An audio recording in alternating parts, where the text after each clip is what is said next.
There was once a city that defied all imagination, a realm of breathtaking beauty, where towering temples rose, above crystal-clear canals, and golden palaces shimmered beneath the sun. This was Atlantis, the crown jewel of the ancient world. A land of unimaginable wealth, limitless knowledge, and power that stretched across continents.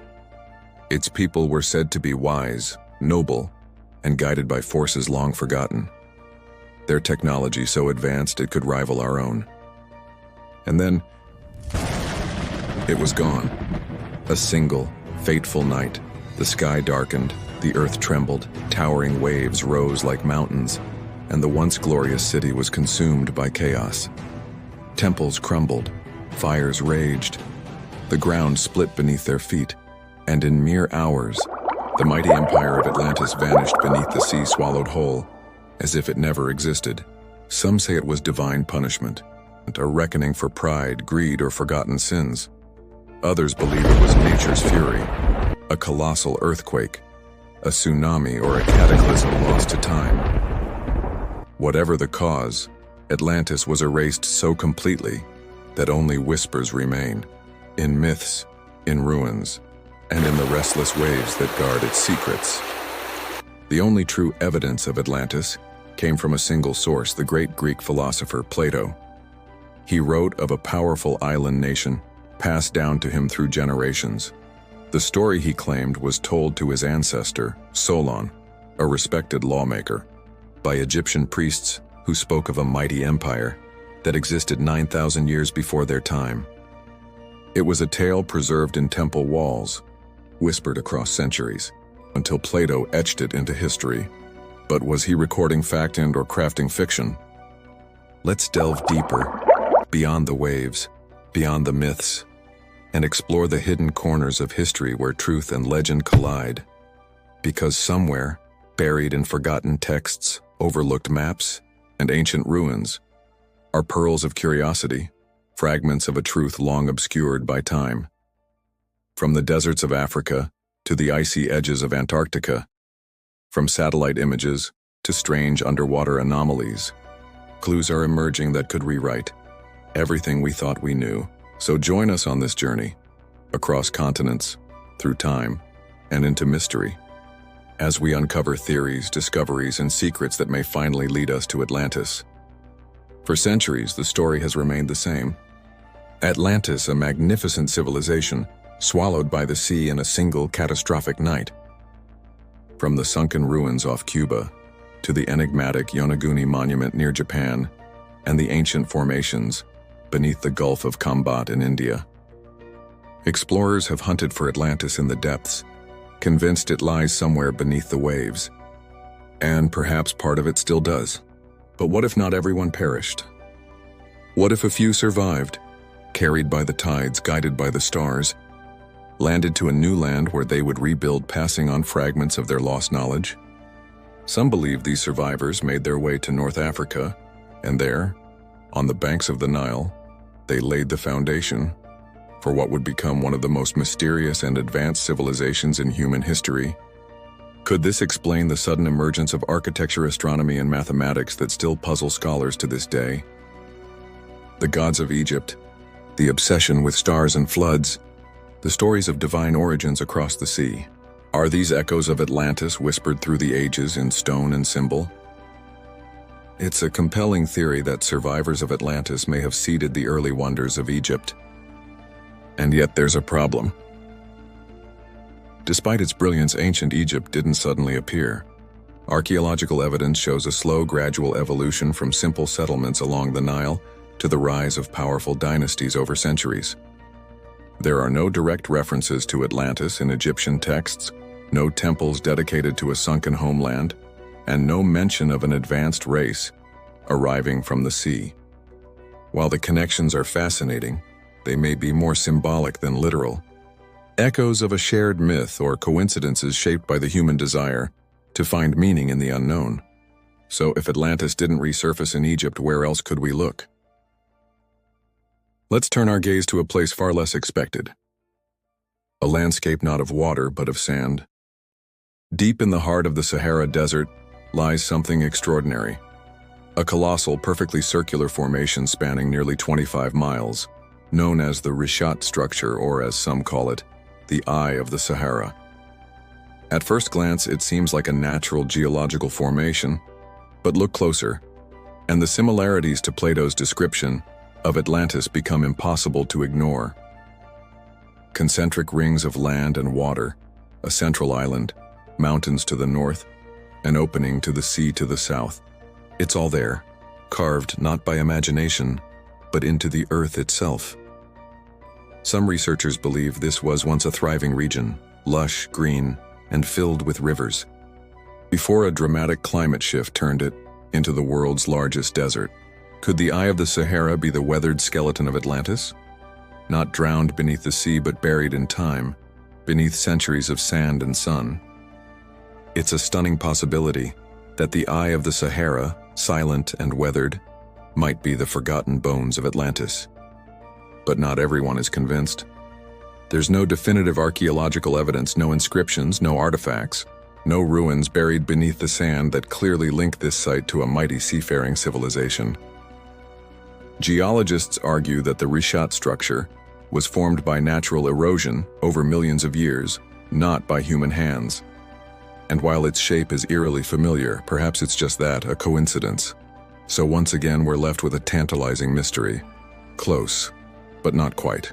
But what if we've been looking in the wrong hemisphere entirely? A land of ancient ice, a place untouched by time.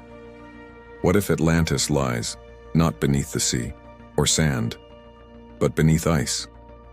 Buried beneath nearly 2 miles of solid ice lies the most remote, untouched, and mysterious continent on Earth, Antarctica. Today, it's a frozen wasteland, hostile, desolate, and lifeless. But what if it wasn't always this way? Some researchers believe that thousands of years ago, before a sudden pole shift or cataclysmic climate event, Antarctica may have been in a temperate zone, green, habitable, even thriving with life.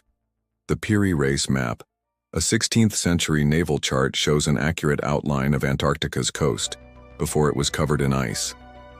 How could ancient cartographers have known what modern science only confirmed in the 20th century? Satellite imagery has even revealed what appear to be massive rectangular formations deep beneath the ice, too precise, some say, to be natural.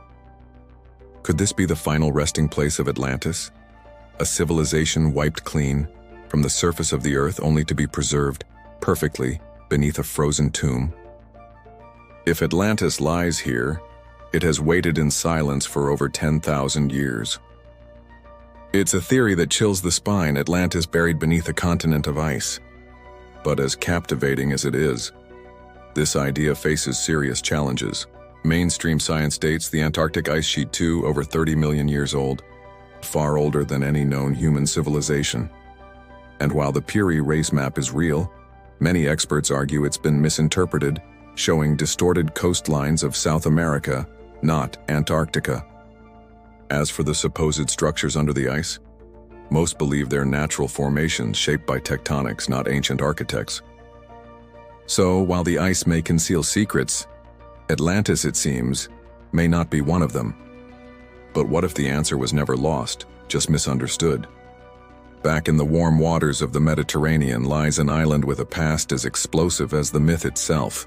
Welcome to Santorini, once known as Thera, home to a civilization destroyed in a single violent moment. Some say, this is where the legend truly began. After centuries of searching for Atlantis, could the answer lie closer to the shores of Greece than anyone ever imagined? This eruption, around 3,600 years ago, devastated the island, wiping out a thriving civilization known as the Minoans. But what if it wasn't just a natural disaster? What if this eruption and the destruction that followed was the event Plato described as the sinking of Atlantis? The Minoans were an advanced culture with a powerful navy, intricate trade networks, and a highly developed society. They were known for their magnificent palaces, sophisticated artwork, and incredible engineering. Sound familiar? Minoan civilization had all the hallmarks of Plato's Atlantis: wealth, power, and a sudden catastrophic downfall. The eruption of Thera caused massive tsunamis that flooded the surrounding areas, leaving behind signs of destruction. The collapse of this culture could have been remembered as the sinking of Atlantis, a civilization so advanced it seemed otherworldly. While there's no direct evidence that the Minoans were called Atlantis in ancient records, their downfall shares eerie parallels with Plato's tale. Perhaps the answer was never lost beneath the waves or hidden in ice, but buried in the memories of those who witnessed the fall of a great ancient civilization. The Minoans, with their grandeur, their cataclysmic end, and their mysterious disappearance, may be the key to understanding the myth that has fascinated humanity for millennia. What if the answer to Atlantis lies not beneath the sea nor beneath ice, but right in the heart of the Atlantic Ocean itself? Enter the Azores Islands, a remote archipelago in the middle of the Atlantic. A land of volcanic peaks, lush greenery, and ancient geological formations. The Azores are located roughly where Plato described Atlantis, at the boundary of Europe, Africa, and the Americas. Their position in the ocean, combined with their dramatic volcanic features, makes them a compelling candidate for the location of the fabled island. Plato spoke of Atlantis as a large island beyond the Pillars of Heracles, what we now call the Strait of Gibraltar. The Azores lie roughly in the same area, sitting between Europe and the Americas, making them a natural contender for the location of the lost civilization. Geological evidence suggests that the Azores have experienced massive volcanic activity, with land masses rising and falling in a way that could explain the sinking of Atlantis. Many of the islands in the archipelago have circular volcanic formations, similar to Plato's description of concentric rings of land and water surrounding the central island. Could this be the final resting place of Atlantis? Additionally, ancient sailors and explorers were aware of the Azores, and the islands themselves were once considered a mythical place by seafaring cultures. The idea that the Azores could be linked to Atlantis isn't entirely out of the realm of possibility, but like every theory, this one too has its challenges. While the Azores match many of Plato's descriptions, there is no direct evidence of an advanced civilization that matches the level of technology and grandeur described in Atlantis. No massive ruins, no ancient artifacts, just volcanic rock and lush landscapes. So while the Azores present a tantalizing possibility, we may still be left with more questions than answers. For thousands of years, the myth of Atlantis has haunted us, an ancient, powerful civilization, lost to the ages, waiting to be rediscovered. We've searched beneath the waves of the deep ocean. We've looked to Egypt, to the Sahara, to the icy reaches of Antarctica, and to the volcanic peaks of Santorini. Each theory presents its own compelling evidence, each location its own mysteries. The ruins beneath the ocean floor is the stories of survivors who may have rebuilt civilization in Egypt, the rich ancient terrain of the Sahara, the ice-covered secrets of Antarctica, and the volcanic explosion that destroyed the Minoans in Thera. Each one brings us closer to the truth, but none of them, it seems, offers the final, undeniable answer. But here's the thing. Perhaps the truth of Atlantis doesn't lie in one single place, one single event. Perhaps the real answer is a blend of all these theories, a mix of legend and fact. Could Atlantis have been a thriving civilization, spread across different regions? A civilization so advanced that its story became immortalized in the collective myths of humanity? The survivors of the cataclysmic event, maybe they spread across the globe, leaving fragments of their lost knowledge in Egypt, in the Mediterranean, in Africa, and even in the vast deserts and icy expanses of the earth. As the world shifts and new discoveries are made, we're getting closer. The clues are scattered across the planet in ancient texts, in the ruins beneath the waves, in the shifting sands of the desert, and the unexplored depths beneath the ice. And with every discovery, we're not just uncovering Atlantis, we're uncovering the mysteries of human history itself. The truth may still be waiting, hidden in plain sight, ready to reshape everything we know about the past. The final chapter of Atlantis remains unwritten, waiting to be uncovered by those brave enough to seek the mysteries of our past. We may not have the final answer, but we are closer than ever. Atlantis is out there, and one day we will find it. If you enjoyed this journey into the unknown, and you're as eager as we are to dive deeper into the world's greatest mysteries, make sure to like, share, and subscribe. Join us as we continue to explore the secrets of history, uncover lost civilizations, and unveil the stories that have shaped our world. Until next time, the truth is out there and we're just getting started.